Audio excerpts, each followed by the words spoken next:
ഇന്ന് കേരളത്തിൽ power cut ഇല്ലാത്ത ഒരു സാഹചര്യം, കാര്യമായ പവർ കട്ട് ഇല്ലാത്തൊരു സാഹചര്യം ഉണ്ടെങ്കിൽ അതിന് നന്ദി പറയേണ്ടത് കൂടംകുളത്തിലാണ്. ഓർമ്മയുണ്ടോ? കൂടംകുളം ആണവ നിലയത്തിൻ്റെ വൈദ്യുതി നിലയത്തിൻ്റെ ഊർജ്ജ നിലയത്തിൻ്റെ നിർമ്മാണം നടക്കുമ്പോഴേ കേരളത്തിൽ നിന്ന് ഒരാൾ കാറും വിളിച്ച് സമരം ചെയ്യാൻ പോയിരുന്നു. അങ്ങോരെ പേരെന്താ അറിയോ? ചിലപ്പോൾ താങ്കൾക്ക് അറിയും. ES അച്യുതാനന്ദൻ. കേരളത്തിൽ നിന്നും കാറും വിളിച്ച് തടയാൻ പോയതാ കൂടംകുളം. ഇന്ന് കേരളത്തിന് ഒരു വർഷം 266 മെഗാവാട്ട് വൈദ്യുതി കൂടംകുളത്തിന് വരുന്നുണ്ട്. എത്ര? 266 മെഗാവാട്ട്. അച്യുതാനന്ദന്റെ സമരം വിജയിച്ചിരുന്നെങ്കിൽ കൂടംകുളം പദ്ധതി നിർത്തിവെച്ചിരുന്നെങ്കിൽ ഇന്ന് കേരളത്തിൽ പവർ കട്ട് ഉണ്ടാവുമായിരുന്നു. ഇത് നിങ്ങളുടെ സ്ഥിരം പരിപാടിയാണ്. പണ്ട് ട്രാക്ടറിനെ എതിർത്തു, 20 കൊല്ലം കഴിഞ്ഞപ്പോൾ ട്രാക്ടറിന്റെ ആളായി.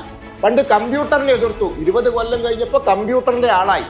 ജയിലിനെയും നാഷണൽ ഹൈവേനെയും നെടുമ്പാശ്ശേരി എയർപോർട്ടിനെയും എതിർത്തു, 20 കൊല്ലം കഴിയുമ്പോൾ അതിൻ്റെയൊക്കെ ആളായി. കൂടംകുളത്തെ സമരം ചെയ്യാൻ കാറും വിളിച്ചു പോയി. ഇപ്പൊ പവർ കട്ട് ഇല്ല എന്ന് പറയുന്നു. അവിടുന്ന് വരുന്ന 266 മെഗാവാട്ടിന്റെ ഗുണ ഇത് നീ ദയവീത് ഇങ്ങനെ പറയരുത്.